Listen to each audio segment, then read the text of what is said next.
हैदराबाद में अफ़सोसनाक ख़बर है जिथे हैदराबाद की लियाकत कॉलोनी में घर में औरत जो फाहो खाधल लाश हथायो है। फौती औरत की सुञाणप बशीरा तौर थी है। पुलिस जो ये चवण है शुरुआती ॼाण मूजिब औरत आपघात कयो है। अहम ख़बर के ॾियूं पिया। हैदराबाद में लियाकत कॉलोनी में घर में औरत जो फाहो खाधल लाश हथायो। पुलिस जो चवण है फौती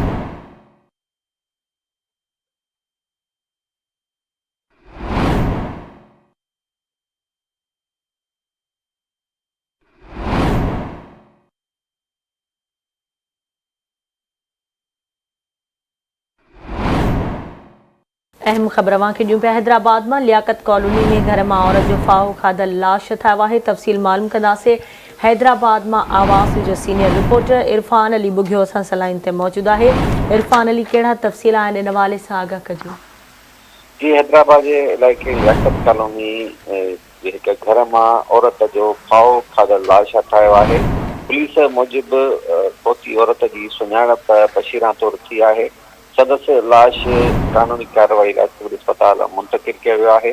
पुलिस जो चवण है औरत ख़ुदकशी करे पंहिंजो अंत आंदो है।